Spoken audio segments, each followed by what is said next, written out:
আজকে একটু নাইট মানে কি বলে অন্ধকারের মধ্যে পার্কিং প্র্যাকটিস করাচ্ছি, কারণ এটা খুবই ইম্পর্টেন্ট। এখানে মোটামুটি বেশ ঘুটঘুটে অন্ধকার, বাট এর মধ্যেই করাচ্ছি, কারণ যদি চ্যালেঞ্জ ফেস না করাই তাহলে শেখা কোনো কাজে আসে না। কারণ আমরা সবাই জানি যে পার্কিং যেগুলো থাকে এগুলো কিন্তু খুবই রেডি করাই থাকে মূলত।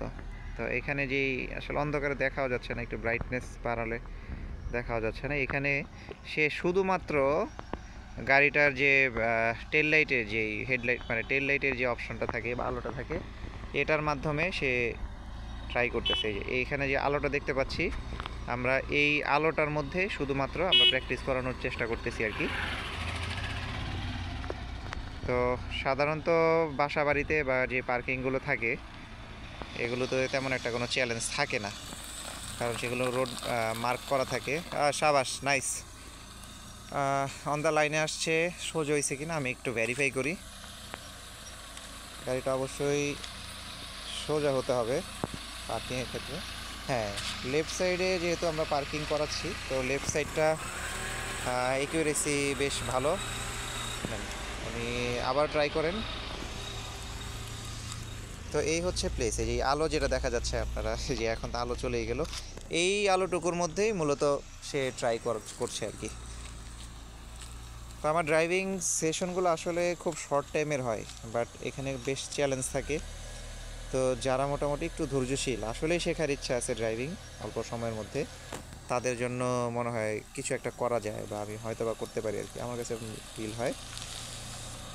তো দেখি সে বক্সে কীভাবে ঢুকে আর কি। এই জায়গাটা আমরা একটু দেখি, বেশ অন্ধকার, কিন্তু শুধুমাত্র গাড়ির আলোতে সেই জায়গাতে আসছে। দেখেন, সে কিন্তু লাইনিংটা সোজা করছে, মার্শাল্লাহ। ডানে কিন্তু মোটামুটি জায়গা, এবং বায়েও বেশ জায়গা এনাফ। যদি সোজা পার্কিং বা রিভার্স পার্কিং আমরা হিসেব করি তাহলে কিন্তু বেশ অ্যাকিউরেসি। এখানে আপনারা হয়তো বুঝতে পারছেন, এই যে এখন কিন্তু দেখেন দুই পাশে কিন্তু খুব চমৎকার একটা জায়গা।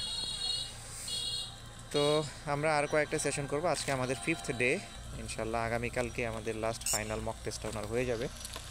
তো উনি সিটিতে রাইড করাবো ওনাকে দিয়ে, এবং এটা অবশ্যই নাইট রাইড হবে। দিনে আমরা কোনো নাইট করব না, আমরা এই সিটির মধ্যে প্র্যাকটিস করাবো। যেহেতু অ্যাজ ইউজুয়াল ওনার ড্রাইভিং লাইসেন্স নেই, সেজন্য রাতেই প্র্যাকটিস করাতে হবে। আর এটা হচ্ছে রাতে না প্র্যাকটিস করালে আসলে খুব একটা হাতেও আসে না। তো দেখি উনি রাইট সাইড থেকে যেই পার্কটা করার চেষ্টা করতেছে, একটু আগে লেফট সাইড থেকে উনি রিভার্সে ঢুকছে, তো এখন রাইট সাইড থেকে ওনার পারফরমেন্সটা কীরকম এটা একটু দেখি। হ্যাঁ, এটা গুড। রাইট সাইড থেকে ঢোকার ক্ষেত্রে আমাদের যেটা ফোকাস করতে হয়, যে গাড়িটা রাইট সাইডে আমাদের একটু স্পেসটা কম থাকবে।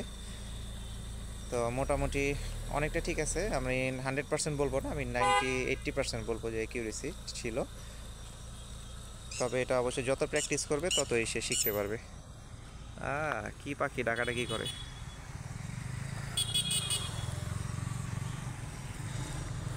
সন্ধ্যা হয়ে গেছে, পুরা এক জঙ্গলের মধ্যেই আছি বলা যায়, চারপাশে কিছু নাই। তো ঠিক আছে, থ্যাংক ইউ সো মাচ, ধন্যবাদ, আসসালামু আলাইকুম।